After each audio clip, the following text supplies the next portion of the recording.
Hey Gators and sports fans, get all your Gator talk, news, analysis, and opinions on the Pod Up with Matthews in the Morning podcast. Find us on your favorite podcast platform or watch us on Facebook Live between 8 a.m. and 9 a.m. every weekday. Pod Up, because we are Gator fans. So say it's great to be a Florida Gator. Good morning and welcome to a Tuesday edition of Pod Up with Matthews in the Morning from the Crime Prevention Security System Studios. Large enough to serve you, small enough to carry. It's Tuesday. That means Buddy Martin from the Buddy Martin Show will join us. Second portion of the show will be joined by Gator Hall of Famer and SEC Network analyst Chris Doering. But let's go ahead and kick it off and head on over to the Titan MR hotline and head on down south to Ocala. Good morning, buddy. How are you? Good morning, Shane. How are you doing? 2-0, and we're playing football, going out to West Texas to catch up with the Aggies, and a few problems on defense we can talk about if you'd like, but I'm doing okay. Well, first of all, before we get into the Gators, your Tampa Bay Rays took a beating last night. Yeah, unfortunately, I just forgot about that. You forgot about that? Yeah. Hey, listen, they've been playing on board with house money for a while now, and but I love that team. I love their spunk. But yeah, well, they're favored to win. I mean, it's a 5-game series, so they can come back. But anyway, buddy, as you mentioned, Florida goes 2-0. The game kind of went how I expected. Saturday against South Carolina. Give me your thoughts on the game. Good and bad. I really liked some of the things I saw on offense. How could you not be really excited if you're a Gator fan about a young man who's going to score a lot of touchdowns and scored his first one, Trent Whittlemore. And I want to talk about his catches, particularly that one he high pointed. That's very promising. Obviously, Kyle Pitts is on par. Well, he's been mentioned in the Heisman race now. It's way too early, but by the way, they did figure out that Kyle Trask was in Gainesville. They just remembered that. And I think the problem lies on defense. Now, I'm not a guy who panics, but you made some points a couple of times about the front seven. And what would concern me now is the physical way Georgia is playing. We'll talk about that if you'd like. The fact that Florida is not physical on defense, except for maybe 51, Miller, they're just not getting it done. I'm not sure why. They make some plays. The playmakers aren't showing up. They shifted some players around on the depth chart yesterday or this week. So overall, it's a win. It's 2-0. Even Dan Mullen in his press conference said we had a chance to put them away. We couldn't do it. So I would be concerned about that part. Don't like to see those turnovers, especially by the quarterback, number 11. But overall, you got to pull back and say, hey, it's a W. They're playing at a high level on offense. Question, I hope you will address this today to help me with it. Can they get that defense fixed? Well, buddy, we've been talking Gator football since the season got cranked up, a couple months now? All summer. Do you remember what I told you my concerns were? Yeah, I like the defensive tackles. I believe you mentioned that. I said the entire defensive line. Offensive line, yeah. And you talk about the front seven, and I thought about you because you're absolutely right. You can see it. We're not fast as I thought we should be on defense. Why is that, by the way? I don't know. We're not as big. We're not very big up front. No, we're not. And but that was my concern going into the season, and the only thing that can change is we're going to have to blitz. We're going to have to blitz a lot to pressure the quarterback. We're going to have to run blitz as well, because if you look at that first series against South Carolina, they were moving the line of scrimmage on us. They were running the football right down on us. And then for whatever reason, the very next series, South Carolina goes 3 and out because they threw 3 straight passes. But I think Florida will improve, but you can't improve, buddy, if you ain't as big as the offensive lineman. You know what I mean? We just don't have the girth that a lot of these opposing defensive lines have. I don't know why, but The secondary, I'm not concerned about the secondary. It goes hand in hand. If we can't pressure the quarterback, it doesn't matter who we have covering on the back key. end. That is the key. They got to pressure the quarterback and not get any heat on them, except for Miller and maybe a couple other guys here and there. I like some of the young players we talked about. I'll be honest with you, I haven't seen it from Brenton Cox yet. He's getting blocked. In my opinion, one reason they can't make plays is they're getting blocked. They can't get off blocks. And that's part of what you said, physical. They're going to have to scheme it up. You're right. They're going to have to blitz more. They have to. We just can't. We can't control the line of scrimmage with our front four. Having said that, the offense looked good. I know they sputtered here and there, but you're not going to play a perfect game. I thought Kyle played well again. Pitts made plays again. You talked about Trent Whittlemore. It doesn't surprise me. I've known the kid. I've coached the kid. I've coached against him. People want to compare him to Doering. He's way more athletic than Doering. Way faster. Doering's coming on your show in a minute here. You better be careful what you say. Well, I've already told him. He's way more athletic. He's way faster, can jump higher, has tremendous hands. Doering had great hands too, but just a different type player. Yeah. They get the Pouncey kid is eligible to play at wide receiver now. I don't Why didn't they get some defensive tackles eligible instead of getting they got plenty of wide receivers, Shane? Yeah, I don't know how Pouncey's going to get in the rotation because I don't either. A lot of people don't realize, but Billy Gonzalez, they alternate the wide receivers every series. That's right. They do, don't they? Every series they alternate, and 3 go with the first series, next 3 go. So they have a pretty good rotation there. So I don't know where Pouncey fits in there at all. But it's a good win. I think A&M will be our toughest test of the year so far. I don't think they're a great team, but their quarterback is not a great thrower, but he can hurt us running the football, and that concerns me. Yeah, well, they got players over there. What did Coach Scott used to tell you, Coach Spurrier? They got scholarships too. Mm-hmm. And they got some players. I'm mystified at Jimbo's lack of success at the quarterback position. Well, he's had the same guy. So, buddy, that you stick with one guy that ain't getting it done, that can be your downfall. In a way, it's a little bit. Although I'm a big fan of his, Felipe. You stick with Felipe because you fall in love with that arm, and he had some legs. He could run, big, strong guy, and a good kid. And yet, what would have happened if they put Trask in before? And you're right. You're stuck. You stick with a guy, and he ain't getting it done. I don't know what's happening. I heard the guy from A&M, Lucci, talking about it yesterday. I mean, the guy's getting paid a ton of money. When does he become accountable for what's happening on the field? Jim Mosley led a charmed life. If they don't beat Florida, they got problems in River City out there. I would say he's not going to get fired, but what's the guy making? He's making zillions of dollars. $75 million per team. I think for $75 million, you got to get it done, don't you? Well, you gotta start beating some teams that you got to beat. I mean, you can't just keep beating up on the Arkansas and the Missouris of the world. Wait. Arkansas, don't be bad-mouthing Arkansas now. Arkansas looked really good. Well, I'm talking about in the past. That's what A&M did. But Shane, on that point about Arkansas, the reason we misjudged, Georgia, was I based it on the fact they didn't play well against Arkansas, a better team than I realized. So maybe Georgia's better too. So here's why the general public watched that Georgia game. And yes, when DeJuan Mathis was playing quarterback, Georgia looked horrible. But when they inserted Stetson Bennett, it was a different football team. The kid threw it all over the ballpark. He knows how to play the position.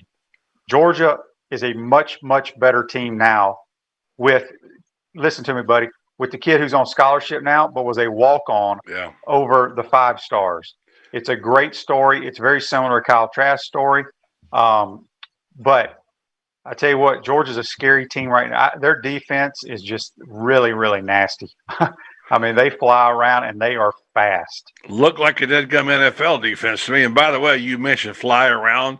Where's the fly around in Todd Grantham's defense? I mean, what he always did is kept the offense off balance with his blitzes, as you pointed out, flying around, making tackles, making plays.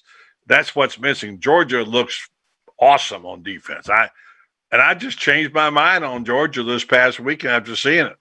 I'm sorry, I can no longer say Florida is a favorite over Georgia. Georgia looks like on a neutral field, they're 6 points better than Florida because of and they don't make mistakes. Stetson Bennett, you're right, is a good story. He was very efficient, wasn't he?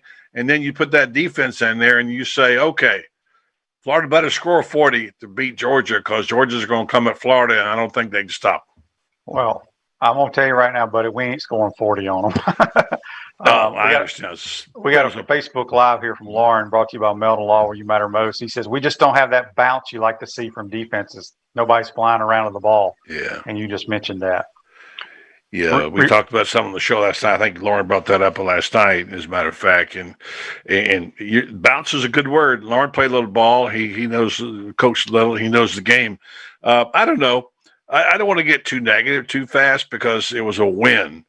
But when your coach is not happy because they couldn't put a team away, and your offense, by the way, did stalled also. Look at the plays they ran in there. You know what concerns me is they can't get off the field. I mean, what were the conversion stats were unbelievable. What did they make 5 fourth downs or 6? I forget, maybe 6. Now, I remember. Yeah, I mean those were late in the game, and you got to remember sometimes when you have a 2 touchdown lead, you're going to play soft, make them use the clock, which South Carolina used the clock. So let's see how it works this week. We all agree the defense has to play better. Can they play better? Maybe, maybe not. Like I told you, my concern is the front 4 plus a couple of the linebackers here and there. And, we're going to be linebackers. What are you worried about linebackers? Well, I shouldn't say Amari Burney is not making plays. We thought. Well, yeah, I think he's a guy who's played multiple positions. He's probably one of those kind of guys that he's not a DB, he's not a safety, he's not a linebacker, and he's trying to learn how to play. Ventrell Miller runs around and makes plays. I do think he does that, but it all starts with your front 4. I'm telling you, we're just not getting any push, whether it's a run or a pass play, and been my concern all year, and it's going to be that way, I believe, unless we have some big dudes show up. I mean, from the eye test, we don't look big on the defensive line. I don't know what we are on the roster, our weight wise, but do you think we look big, buddy?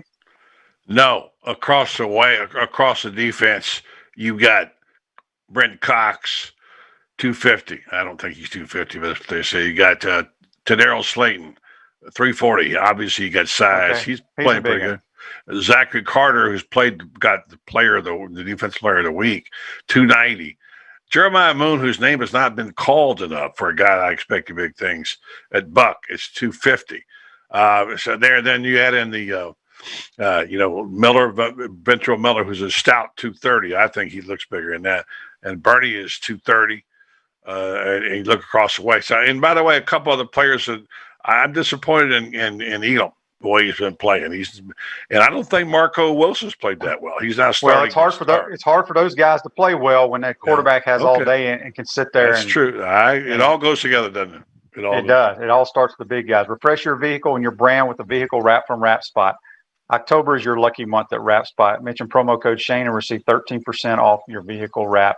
We're speaking with Buddy Martin here. You can check him out on Twitter at Buddy Show. Buddy, we learned some news yesterday in the press conference that old Kyle Trask is named after Kyle Field.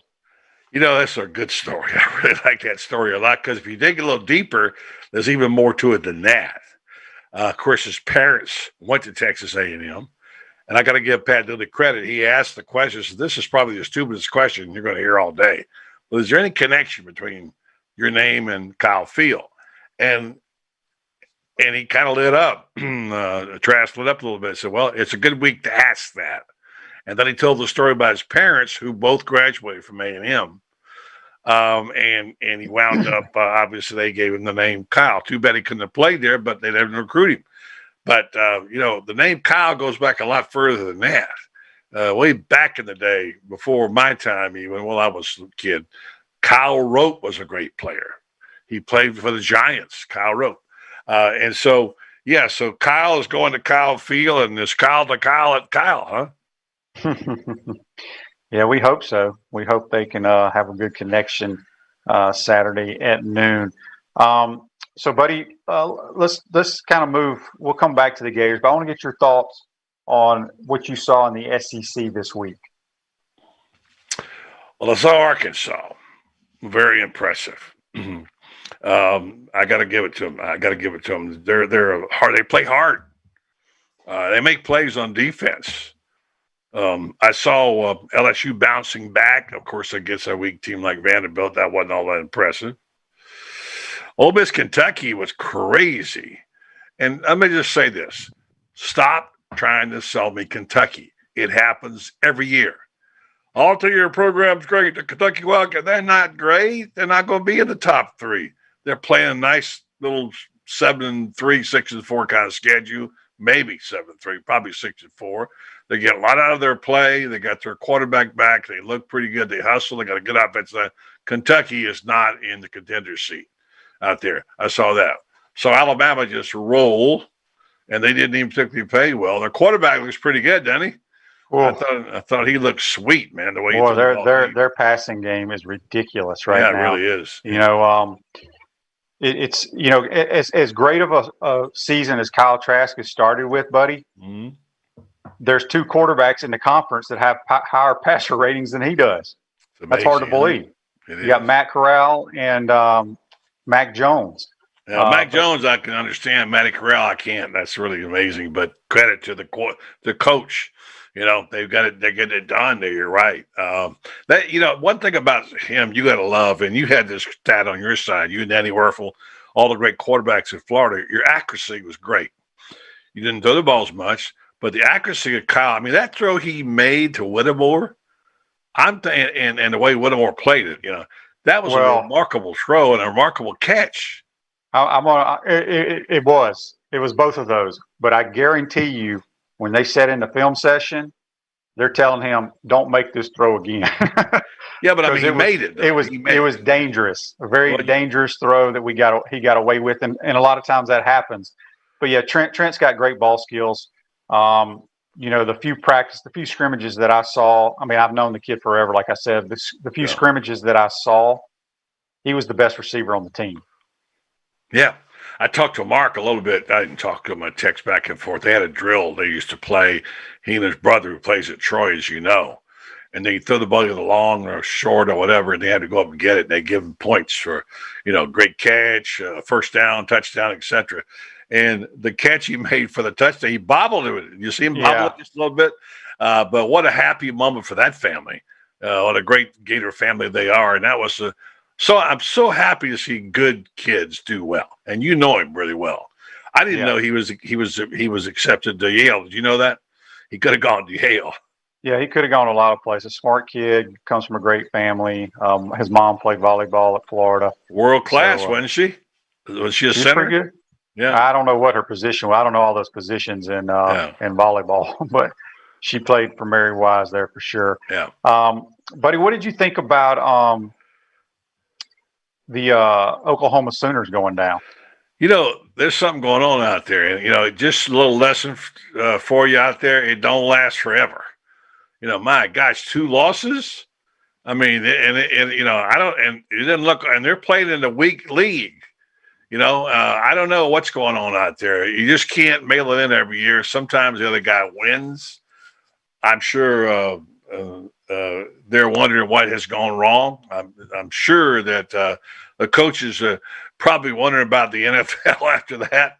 I mean, those are 2 big losses for the Sooners. Well, a lot of the national people are giving Lincoln Riley a lot of crap right now, buddy. The reason is because he hasn't, he's been very successful at OU, but he's yet to, they've only won 1 game since 2014 with a kid they recruited at quarterback out of high school. And that was the game they beat Missouri State in their opener with Spencer Rattler. They still ain't won a game since. So they're talking about he can't develop quarterbacks. He needs a grad transfer. Oh, I don't know if that's true or not. Listen, plug him in every year if you can. You can't argue his success there. Spencer Rattler's a good problem. By the way, Spencer Rattler, another name, we talked about this last night, of people who are ahead of Kyle Trask and some projections for all SEC or whatever you want to call that. And by the way, I'm reading now on the backstories on the Heisman, not the Heisman race because it's too early for that. But the fact is that Kyle Trask wasn't anywhere to be mentioned.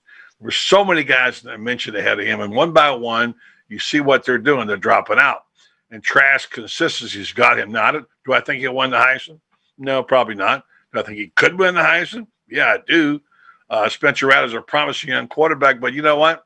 When you lose 2 games and you're a top 5 team, you're going to get heat. No, I'm telling you right now who the Heisman Trophy is going to come down between right now. It's going to come down between Kyle Pitts, Trask, and Mac Jones.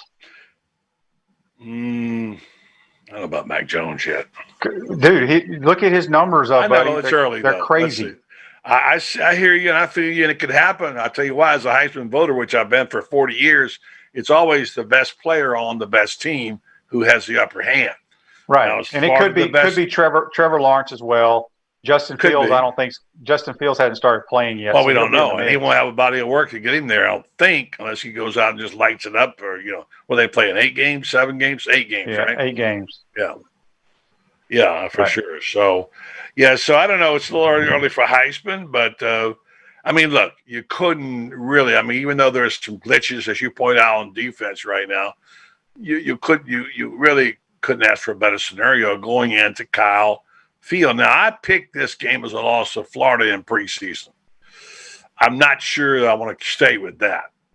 I also picked Florida to beat Georgia. I'm not sure I want to stay with that because I have a right to change that. But, this is this defense. Can Grantham fix this defense? Can he get some heat on the quarterback? He's going to have to. He's going to have to blitz. That's what his MO is. He loves to blitz. Exactly, I think of course. But blitzing is going to allow big plays. So it's feast or famine. But I think he's definitely going to have to blitz. And I see them blitzing Kellen Mond. I don't think he handles the blitz very well. I'm not a Kellen Mond guy, watching go out there and eat Florida alive, but I've not ever been a Kellen Mond. He's had plenty of time to do this, as you point out. He hasn't got it done. We'll see. But buddy, we got about 2 more minutes. Tell us about the podcast. How's it going? Yeah, don't forget, I want to ask this question, too, if I can. We can talk about it next week. If the Gators had a turnover chain, what would it be? Okay. I'm glad they don't. I'm just going to say I'm glad they don't have one. But I understand what you're saying. They put one on Urban last week. He didn't like it on the show. Put a chain around him on. But I've got a suggestion, and I'm going to leave it with you. A stop sign. When they make a stop, bring a stop sign over and hold it up because they need to make some stops. They're terrible. The Best Friday in Football, Urban and Terry last week got a great start off to the national podcast with Evergreen. We're really excited about the show. Get a chance to talk football with guys like that is a treat for me and my job. We're going to ask him again about this residual impact we talk about. Play in the SEC every week. I talked to Dr. Pete last night. By the way, he missed his first home opener in 43 years. He stayed home. Wow.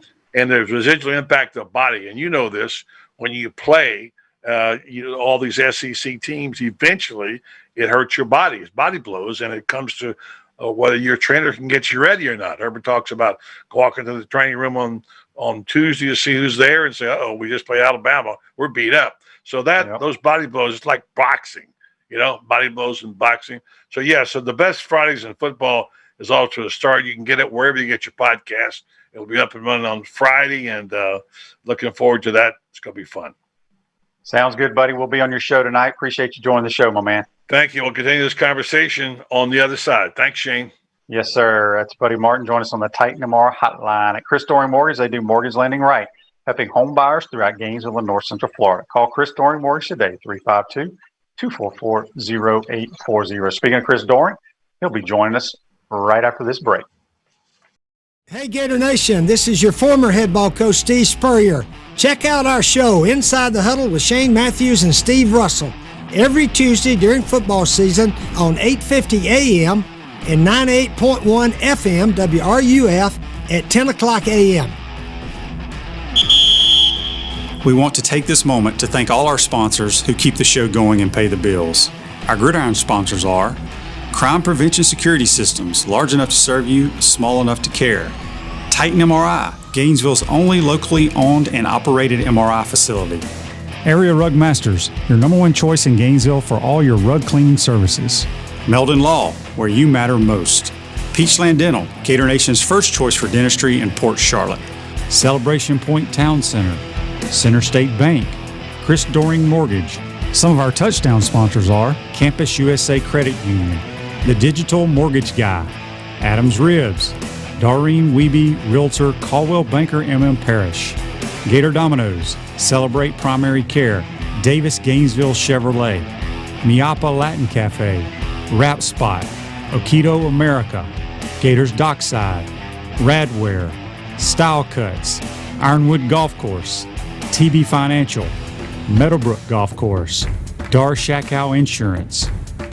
Again, thank you for all the great businesses that support the show. Please remember, if you like what we are doing here, thank our sponsors and support the businesses that support us. Welcome back to this Tuesday edition of Pod Up with Matthews in the Morning from the Crime Prevention Security System Studio. Celebration points where the Gators come to celebrate with premium brands like Bass Pro Shop, Tommy Hilfiger, Hotel Indigo, Nike, Medici's, Regal Cinemas, and coming spring of 2021, the HBC's new restaurant Spurrier's Gridiron Grill and Visor. Celebration point where the Gators come to celebrate. We're now going to go back to the Titan Ohio line. We're joined by the SEC Network analyst, Chris Doering. Good morning, Chris. How are you? I'm doing well, man. Thanks for having me back. Absolutely. Well, Chris, let's get your initial thoughts. We're going to talk a little bit about the entire conference, but let's talk about the Gators. They go 2-0, pretty good outing again against South Carolina. Your initial thoughts? Yeah, I mean, I thought it was, first of all, getting a win in this SEC-only schedule is obviously the most important thing.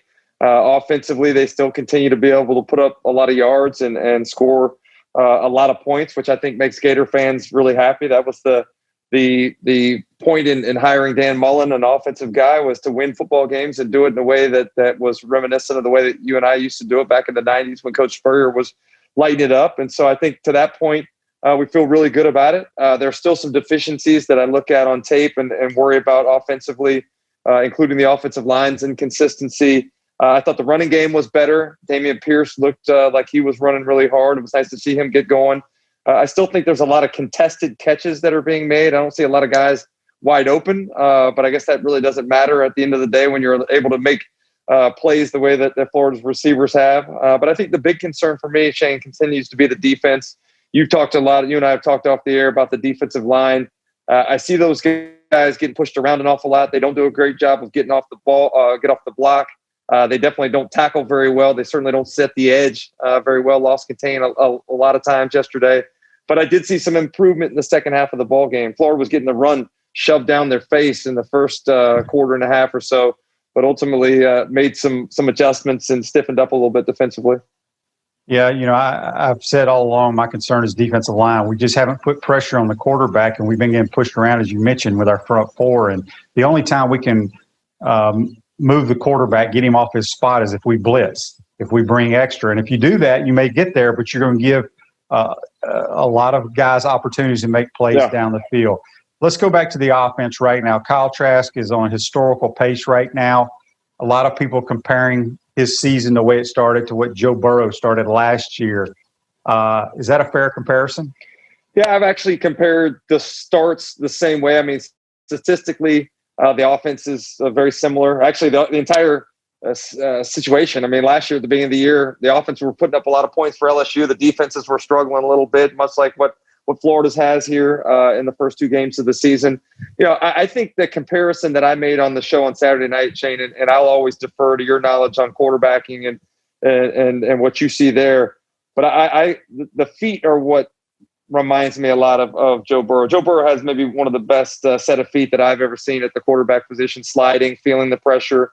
As a receiver, I love guys that buy time with their eyes down the field to let receivers uncover. I saw a lot of that from Kyle Trask as well. So I do see some comparisons there. I think the accuracy is another thing that I've noticed, and the comfort in the offense too. That was something that stood out to me last year with Joe Burrow, just how well he orchestrated that offense and felt very much in control. And that seems to be what the case is with Kyle this year as well. Yeah, I agree. Joe Burrow, his subtle movements in the pocket, and he's very athletic. I mean, I actually watched him play Sunday against the Jags. I got stuck with the Bengals Jags, and he played outstanding. When you look at Kyle Pitts, though, I thought, Muschamp and them, for the most part, had a pretty good plan. I thought they would try to jam him at the line of scrimmage a little more and have somebody over the top. If you do that, obviously you're going to leave other guys in one-on-one situations. But can you think of anybody with his size and ball skills? I think his body control and ball skills are what impressed me the most. Yeah, he kind of reminds me of, at least in watching that first Monday Night Football game, was Waller, the tight end for the Raiders. Big body guy that can really athletic, can be a mismatch wherever he lines up on the field. It's amazing because you go back and look at Ole Miss. That last touchdown that he scored, they got a defender underneath, the safety over the top. Probably an ill-advised throw. I don't know if you would have recommended throwing the ball in there, but somehow Kyle Pitts makes a play there. They used him down on the goal line yesterday, a little RPO that he was open on the slant because of the conflict of assignment that the backer was in. I do think they find ways to get him open really well. The throwback was a nice design as well, nice call there. But more times than not, it's just him being more physically gifted and having the ball skills. I think you don't see a lot of guys that are that big that have the ability to use their body really well and have body control to catch the football the way that he does. Yeah, when you look at Tony, I've been pretty critical of Kadarius Toney in his career. He always played too much like he was playing on Friday nights or in middle school football, running around too much and losing yards. But I tell you, the first two games, I think he's the most improved player maybe in the country. That burst the other day where it had like 5 guys surrounding him and he just broke through the tackles. Talk about what you've seen on tape from him this year. Shane, did you go back? I don't know if you could see it on the TV copy. Did you see his release? The defender was playing off a little bit. Did you see how he came off the ball and set him up? Yeah. It actually reminded me a lot. Remember in Coach Spurrier's offense, we'd run that little bopper, whether it was the running back out of the backfield or we'd run that Y bopper. But, Coach would always talk about, being patient and setting that guy up. And I thought Tony did a nice job of allowing the routes to clear out down the field and giving him a little outside move and then putting his foot in the ground and exploding. I'm with you. The talk around the team the last couple of years were a couple things that were negative about Tony. It was one, like you said, he makes some explosive plays, but plays where he loses 10 or 15 yards because he's running the wrong way like he's on the playground. And two, not being able to make plays within the flow of the offense as a true wide receiver. They wanted him to be able to catch the ball in the rhythm of the offense instead of being an X factor guy where you have to bring him in as a wildcat quarterback or as a guy that you're running the jet sweep with. Now those are things that you can use, but it's nice to see him making plays in the offense as well. And I think his speed reminds me a lot of John Rice Plumlee, where people underestimate just how fast he is. They take the wrong angle and end up missing completely, much like they did on that tackle attempt by those 5 South Carolina defenders before he got into the end zone. So before we move on to the rest of the SEC, you get to watch the game tape for all 22. Anything that stood out, whether it was on the defense side of the ball, special teams, offense, that the Gators did well, didn't do well, that they're going to have to improve on moving forward? Yeah, I mean, I think we talked about it a little bit with the defensive line. What made Florida so good last year and so disruptive was the penetration up front with the defensive line. I thought, obviously Grenard was tremendous last year doing that. Zuniga. I mean, you had some studs that were able to disrupt the opposing offense just by penetrating. And you don't see a lot of that this year. To your point, Florida got pressure, but it was blitzing, whether it was off the slot or bringing some other design pressures that disrupted Colin Hill. And I'd love to hear your thoughts. I'm a fan of Colin Hill. I think that Mike Bobo offense is done a real credit for that South Carolina team. They need some receivers around Shi Smith to help him out a little bit. But, I think that the defensive line being able to get off blocks, being able to get some penetration is huge for Florida. And then I just, to the point, this isn't necessarily an X's and O's thing, but I think one of the things that we did well with Coach Spurrier was we had a killer instinct, man. When we had teams down, we finished them off for the most part. And Florida had a chance to do that yesterday, both offensively and defensively. I know Coach Mullen mentioned it in his press conference. They were up 24 with a chance to put that game away. They didn't score another point after Kadarius Toney's touchdown, which I think had about 4:44 left in the third quarter. And then defensively, they can't get off the field, man. Third downs, fourth downs, they gave up 5 of 6 conversions on fourth down. You can't let teams hang around, especially as the season continues. When you play a Georgia or you play, a Tennessee's getting better, or you play in Alabama potentially in the SEC championship game, you got to get off the field when you have third and fourth down opportunities. Looking at the opponent the Gators got next week, another noon kickoff in College Station against Texas A&M. I think everybody watched A&M against Alabama. Your thoughts on Kellen Mond? Just seems like to be the same guy to me. I said this, it seems like it's the same story every offseason. Oh, man, the offense is going to be a lot better. Kellen Mond, you should see him. He's taking these strides as being a guy that understands the offense a little bit more. He's minimized his deficiencies, and every year it's the same thing. Very average. You get little blips of him looking really good, and then I think that frustrates you even more when he's very average. Turns the ball over way too much. Obviously, there's a premium on protecting the football as a quarterback. Doesn't do that very well. I don't know that he has the supporting cast around him. The offensive line, to me, is not very good. I think you see a big difference between where Alabama is and everybody else in the conference right now.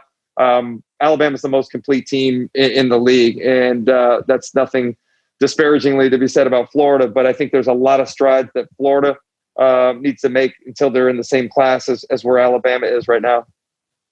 When you look at Tennessee has the longest winning streak in the country. That sounds great, but I'm sure you know who they've beaten. But I'm going to let all our listeners know right now. They've beaten South Carolina, UAB, Kentucky, Missouri, Vandy, Indiana, South Carolina again, and Missouri again. So it ain't like they're beating anybody, but they are an improved team, right? I think they're a much improved team, and I think it's the same story that we always laughed about, when we were playing there, is that we always heard the Tennessee fans say, man, we get better every year. If we played you at the end of the year, we'd beat you. And the success at the end of the year was largely because of the schedule being, front-loaded and getting much easier in the back half.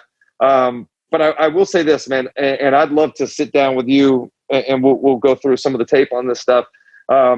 Tennessee's playing much more physically now. I look at their offensive line yesterday, and I know Missouri's probably not the same class as a lot of the top-tier defenses, but they were blowing folks off the line. Getting Cade Mays eligible was huge for Tennessee. I thought the defense flew around and played very physically. They played their assignments well. So I think Jeremy Pruitt's done a nice job there. I don't know what you think about Tennessee, and I guess time will tell as their schedule gets more difficult this week with Georgia. But I have been impressed with the way that those guys have bought in and the improvement from where they were under Butch Jones. Yeah, they do look better, but until they beat somebody that's relevant, it's going to be a hard time for me to believe in them. Let's talk about Alabama real quick. You and I both think they're the most complete team. Their passing game it intrigues me. I think Mac Jones is having a phenomenal year. He's played 2 games, but he's got weapons to throw to. But they look very complete offensively. They do, man. And I think one of the things that we put a premium on heading into this season was continuity in the coaching staffs and players that had played a lot. And what a benefit it was. You know this better than I do, playing the quarterback position, having those opportunities that he had last year after Tua went down to learn and experience some successes and some failures in that Auburn game. I think he gained a lot of confidence in the Capital One Bowl, and his I think his surrounding cast got a lot more confidence in him. But at the end of the day, man, he seems to understand the offense really well. It looks a lot to me like Alabama's offense last year, man. They play with great rhythm. They have explosiveness. They have dudes that can take the top off, and the accuracy with which the quarterback is throwing the ball now reminds me of the way that Tua was throwing the ball last year as a receiver. Catching the ball in stride, being able to not have to slow down, allows guys to make yards after the catch. And I think that's what Alabama has done really well the last couple of years, including with Mac Jones this season. We're speaking with Chris Doering here, UF Hall of Famer, SEC Network analyst. A few more minutes with him on the Titan Tomorrow hotline. Chris, let's talk about Georgia. I think Georgia's got the best defense in the country. They fly around. It's crazy how they fly around the football. I don't know if I've told you the story about Stetson Bennett. When Luke, after his sophomore year, we took one-day visits to different, like North Carolina, Clemson, Georgia, South Carolina. one-day camps, and Kirby and Jim Chaney at that time was the coach, offense coordinator. They said that Luke reminded them of this kid that was a walk-on named Stetson Bennett, who used to just tear him up on the scout team. And then, he transferred away, came back. But I tell you what, even though he ain't a five-star, the kid can play. He's got that knack of knowing what to do with the football, where to go with it. And I love this story because you see so many five-star guys that look good in shorts, can throw it 500 yards, throw it through a wall, but when the bullets start flying, they ain't got a clue. Now, Mathis may turn out to be a great quarterback one day, but I don't think he can play in the SEC. Your thoughts on Georgia as an incomplete team and what they've done with Stetson Bennett? Well, first of all, I'm with you on the story of Stetson Bennett. Obviously, being a walk-on myself and going through what I did, he's a guy that grew up a Georgia fan. I grew up a Florida fan. There's a lot of things that I can relate to and cheer for him. I like guys that just appreciate the opportunity, take advantage of the opportunity, and play the way they coach. I guess that's Coach Spurrier coming out in me, but he seems to do the things that the coaches ask him to do and has a great command of the offense as well. When you have that type of defense that Georgia has, you don't need to win the football game, man. Just don't lose it. And you saw a lot of negative plays last week when Dwan Mathis was in against Arkansas in the first half. Stetson Bennett seemed to develop a little bit more rhythm, and that offense is a little different. At least in the first game, it was a little different. It was more of a pass first to open up the run kind of offense as opposed to being able to run first. But I thought there was a tremendous sense of urgency from Georgia on both sides of the ball. They came out physical on the offensive line, man. Every time they ran the football, it was 5-6 yards, just getting a tremendous push against Auburn's defensive front. So I do think I think people are reevaluating where Georgia is now as opposed to what we thought after the Arkansas game. But I thought Stetson Bennett made some great throws down the field as well. Mm-hmm. Pickens on the go route down the left sideline was a well placed ball. Underthrew one of the other receivers on a post that probably could have got out, but. Shane, look at what Auburn did. They had Schwartz open a couple times in the secondary, and Bo Nix I don't know how you overthrow Anthony Schwartz with his speed, but they missed him, and that was the difference. Georgia was able to hit the deep balls that Auburn was not able to hit. You get to see all the good tape, but we just get to watch the television copies. Nothing against Bo Nix, but I've seen enough of him. I don't think he can win at a high level in the SEC. I think he's a good little athlete, but he wants to run around too much. He leaves the pocket 95% of the time for no reason at all. Do you see the same thing on tape? Yeah, I think it goes back. I thought Herb Street pointed that out well in the broadcast on Saturday night, and it goes back to what we talked about in the beginning, man. As a quarterback, as a receiver, I love a quarterback that has great pocket feel, keeps his eyes downfield, and looks to stay in there and let guys throw. There's nothing more frustrating as a receiver than to get out of my break and see a quarterback running down, trying to gain 3 or 4 yards, I thought that was one thing that coached all of you guys very well was, let's keep the eyes down the field. Let's keep the ball in a position that's ready to throw and let guys make plays. Because it's tough enough for defenders to cover a receiver for 3 or 4 seconds, but you talk about having to do it for 5, 6, 7 seconds. It's virtually impossible. And I think that's, being able to stay in the pocket and trusting your protection, letting guys uncover is something where Bo Nix certainly can grow in his maturity. Last thing, state of Mississippi. Let's start at Mississippi State. They upset the defending national champs, and they come home and lay an egg to Arkansas. That's just hard to believe that Arkansas finally won a game since, SEC game in like 2 years or something, maybe longer than that? 20 straight losses in the SEC, man. It's Wow. kind of amazing to think. That dates back to Brett Bielema. Brett Bielema was the coach the last time they won an SEC game before Saturday night. That's a long time. And then Ole Miss gets a huge win in overtime against Kentucky, which I know you watched the game because it's on SEC Network, but that Kentucky running back made 2 of the dumbest, most boneheaded plays in one back-to-back plays when he had an easy 75-yard touchdown, turns around, the guy catches him, and then 2 plays later he fumbles trying to stick the ball over. Kentucky gave that game away, and I thought Kentucky is by far the better team. But I don't know. Terry Wilson hurt them. I just don't know if Mark Stoops can get over the hump this year.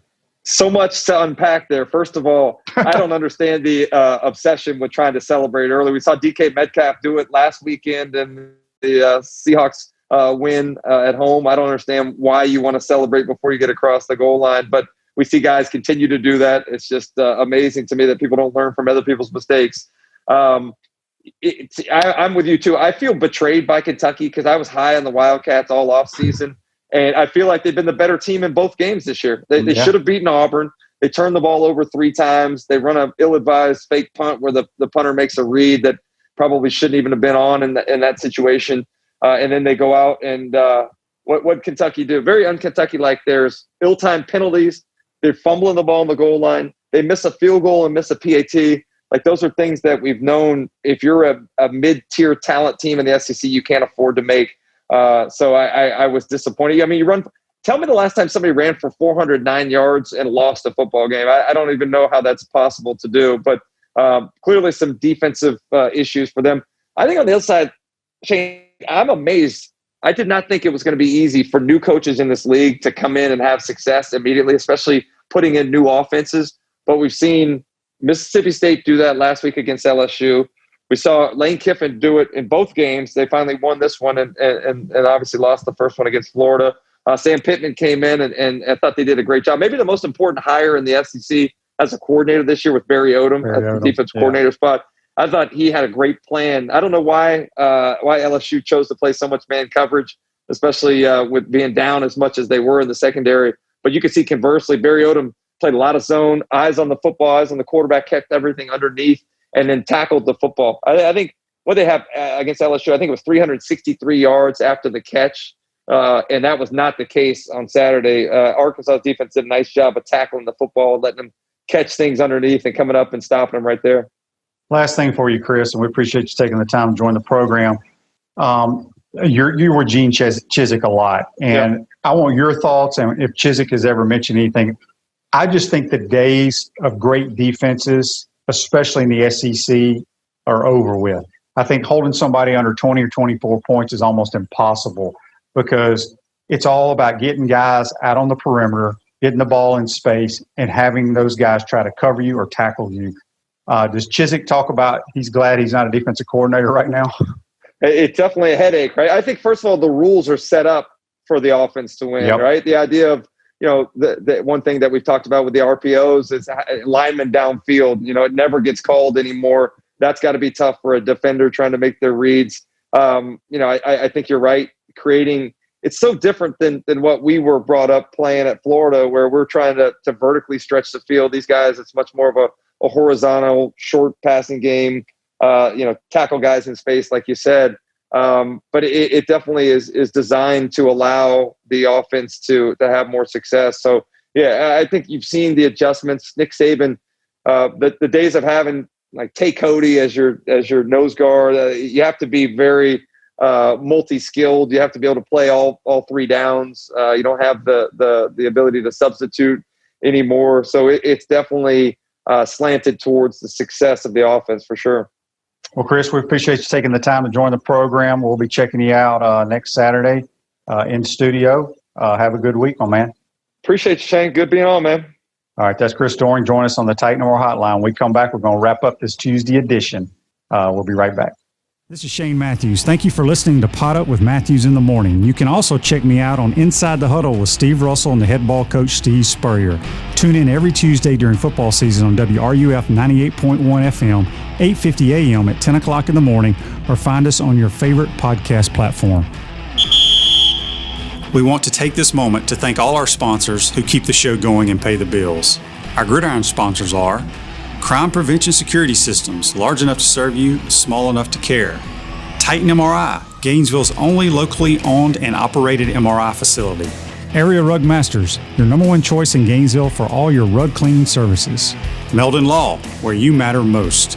Peachland Dental, Gator Nation's first choice for dentistry in Port Charlotte. Celebration Point Town Center, Center State Bank, Chris Doering Mortgage. Some of our touchdown sponsors are Style Cuts, Ironwood Golf Course, TB Financial, Meadowbrook Golf Course, Dar Shakow Insurance, Pomodoro Cafe, Big Mills Cheesesteaks, MB Listing, Cornerstone Financial, McDonald's Gainesville, My IT Masters, Gainesville Neon and Signs, 84 Lumber, Tropical Smoothie, Chick-fil-A on Archer Road, Aver and Smith Personal Injury Attorneys, Orange Theory Fitness, PRP Regeneration Specialist, and Dowling Signs.